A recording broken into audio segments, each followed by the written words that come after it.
Well, hey everybody, it's been a while since I posted anything, and but rest assured I've been busy.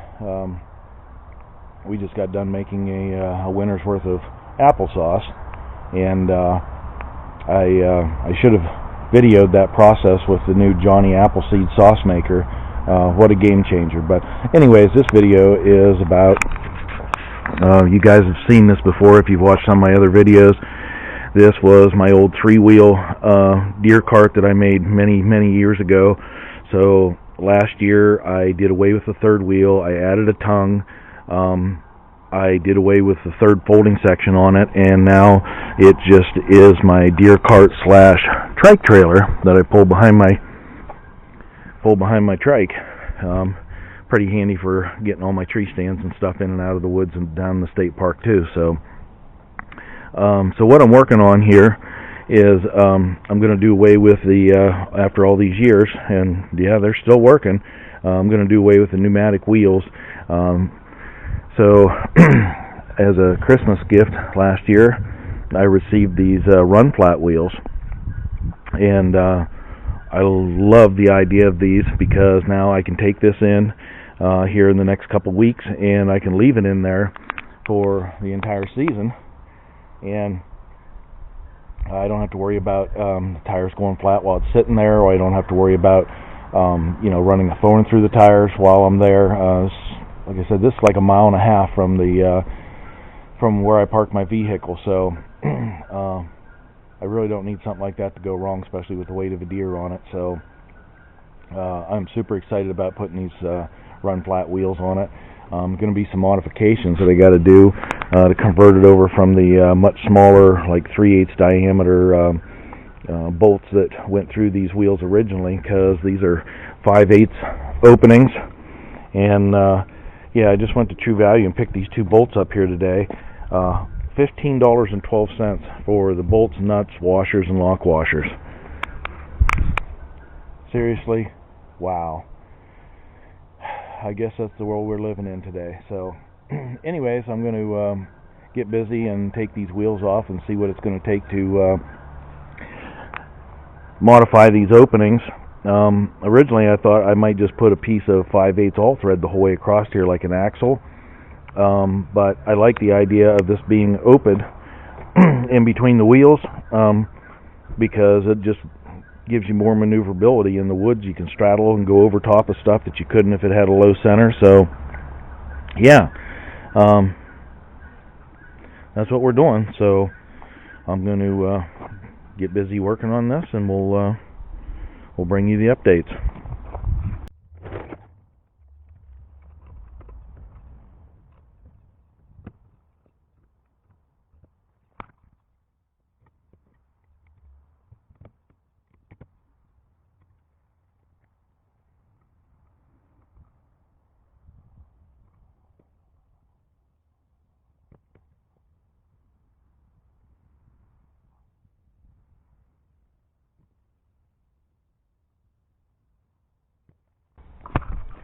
Well, I don't know if I'm going to be able to just utilize the slots that the wheels were originally in.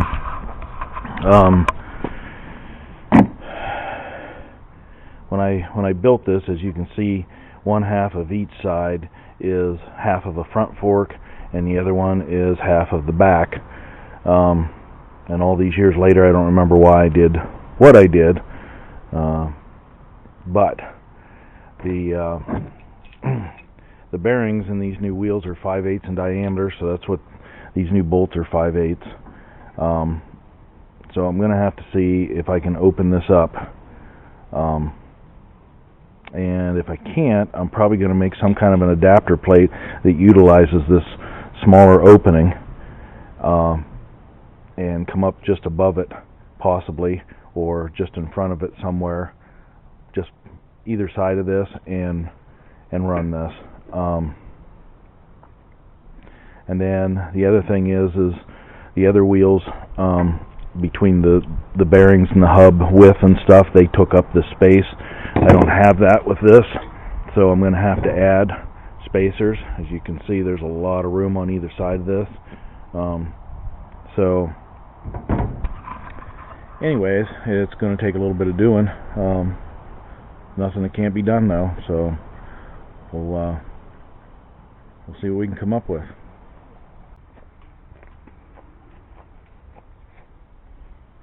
We'll see if this moldy bit will get the job done. Don't know.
Alright, so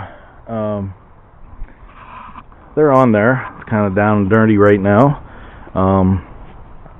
I'm going to have to do some tweaking to make sure that they're straight up and down.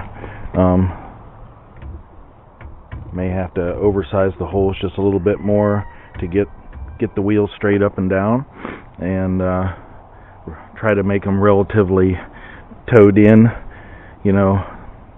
or not have any toe in for that matter. I'd like to have them about as perfectly straight as I can.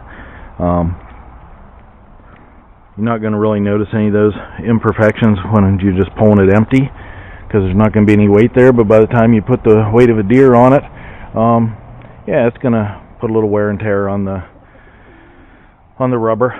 So before I get that far, I'm going to start doing some looking in the garage and see what I can come up with to make some spacers, because without the spacers I really can't tighten any of this up. I need to be able to get it where I need it, tighten it, and so it'll stay there, and I can't tighten it right now just because it wants to squeeze everything in. So I'll do some snooping around in my buckets and see what I can come up with. But yeah, that's going to be cool. Alright, so anyways, that's the only thing I could come up with is some steel water pipe, and I have I think it's 3/8. I think it's 1/2 inch, and then which the bolts aren't going to fit through. So I've got this piece of pipe right here, and the bore is more oversized than I would like, but if I come up with something else down the road, I can do that. But for right now, I'm just going to cut spacers out of this, and yeah. So what I didn't show you also is I went ahead and I bored the 2 inside holes on out to the next size bigger. I was going to say 3/4, but it's not. So I think it's 11/16. These are 5/8 and these are 11/16. So this is going to let me get my forward to back and my up and down adjustment to make sure the wheels are trued before I tighten everything down. So anyways, yeah, I'm going to set up and try to cut 4 3/4 inch spacers and see how that works out.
Alright guys, well, that was really down and dirty, but I wanted to see if it was going to work before I put any time or effort into it. Still not real happy that the spacers are oversized as big as they are. I mean, it's not going to really hurt anything, but where it pushes on the bearing race, I'd like that to be of a smaller diameter, so there's no chance that that'll start walking or wearing up on those. But now that I know what I need, I can come up with something that's going to be less crude and more useful. Adding this slop gave me the ability to be able to toe in, toe out, up, down, and so that was a good move. If I need more, I can oversize the outside hole as well, just to make sure I get these running true. But that's all I got time for today. I'll try to pick back up on this tomorrow and see if we can't at least get it in some kind of shape where we can get busy to start cleaning it up and give it a paint job before it heads to the woods for the season. So alright guys, I'm back with get this one finished up and get ready to move on to another project here. But yeah, I think it turned out pretty good. I'm going to clean it up a little bit, and there's a few places I see a little surface rust starting, so I'm going to hit them with some paint. And yeah, I'm anxious to get this behind the trike and make sure that I got the wheels set up right. I mean, I measured you know, front and back and top and bottom, make sure the distance was right before I tightened everything up. And I ended up making I did away with the original pipe spacers, and I actually had some solid round stock that I was able to drill holes through. The holes weren't really centered super well, but I just feel better having those as spacers than the piece of pipe that I was starting to mess around with. So yeah, I gotta say, I mean, this thing is just so handy for the type of hunting that I've been doing here the last few years. And you know, I'm gonna probably take this in a week or two, and when I do, I'll take another tree stand, another ladder, load everything up. So I mean, I'm going to be using it as my trailer, and then tow everything back through close to where I'm going to go, and then I'll just chain this up for the season. But yeah, so alright, one more project down, and you know, the fall weather's definitely in the air, so I'm gonna keep right on the projects and see what else I can get done here. So we'll catch you the next time. And you know, if you haven't already, share my videos if you would, to anybody that might be interested in them. And you know, don't forget to like and subscribe. It would mean a lot to me. So thanks for watching.